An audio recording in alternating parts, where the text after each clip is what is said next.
Hi, this is Ashley, and today I'm talking with Mia, and we're going through a whole bunch of different products and self-defense thoughts and all that kind of stuff. And I was showing her that this is what I carry while I'm on duty, and I was explaining that even with all of that equipment on my duty belt, that sometimes there's other options that I would choose to use. And I started pulling out the stuff that goes into my pockets, such as I have a handcuff key, which is designed to not be so close to your subject that you have handcuffed or about to handcuff, but obviously it's also a nice little weapon as well that can be used. I also have a pocket knife that I have on my right hand pocket, but this is for when I'm in control of situations. And I also have this handy dandy push dagger that I carry on myself that is a cross draw for if things get super close and tight and it's a last ditch effort. So I was pulling out this stuff, and I pulled out a pen that I keep in my side pocket, said pen.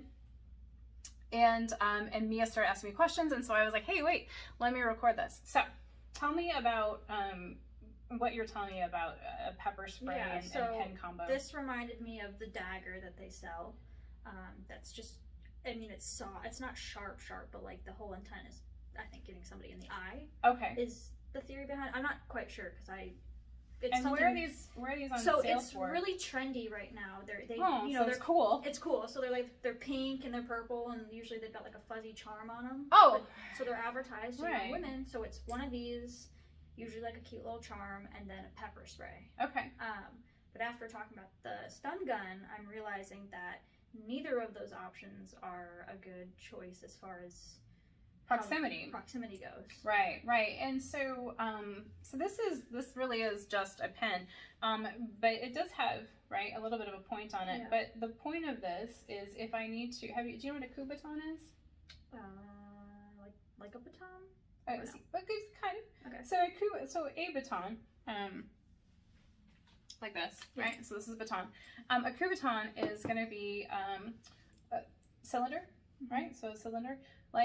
It could be small, it could be large, and it's going to be used to make somebody comply, right? So you have pressure points in places, right? Mm-hmm. And I'm able to use a coup baton in numerous ways to use it as a leverage, right? Mm-hmm. Or to use it for pressure points to assist me to get you to comply, right? So that's what this is.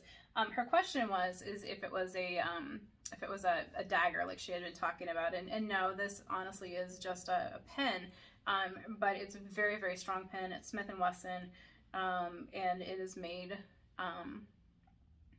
to be more than just a pen if you have trained with it.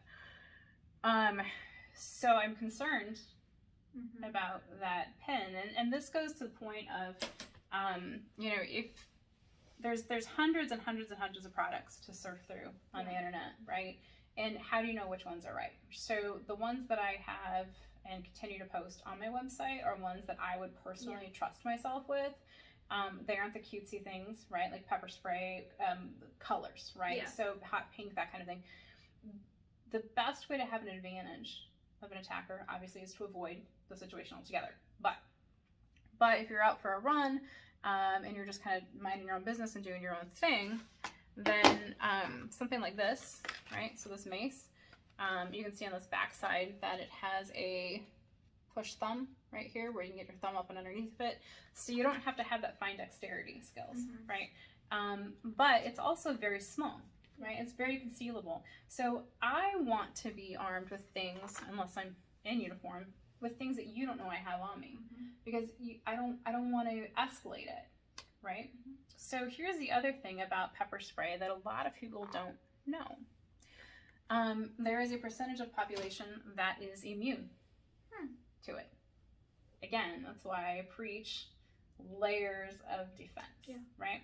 So if I'm a jogger and I only have two things I can choose with me or for me, I'm going to choose my flashlight, right? And I'm going to choose a small pepper spray. Those are the things I'm going to choose. I'm also going to make sure that I don't have any AirPods in my ear either ear because they're nice and bright white, right? And so even if you only have one in, what side am I going to approach you on? That side. Yep. Yep. So, so we've talked about a lot of weaknesses in products, and we've talked about some strengths. And so Mia was asking me questions about this personal body alarm. Now, maybe you've already seen the video that I posted about the pros and cons of this body alarm, but one of the things I like to do when I'm working with a large room of people is after I've worked through a few people's stash of self-defense things, like talking about this taser, excuse me, not a taser, it is a stun gun, not a taser, about talking about stun guns, is to start having people look at products themselves and have them start analyzing it. And there usually is a switch, like Mia has referred to, that gets flipped, where you start to see things a little bit differently, all on your own, and I'm no longer needed, and I'm good with that. So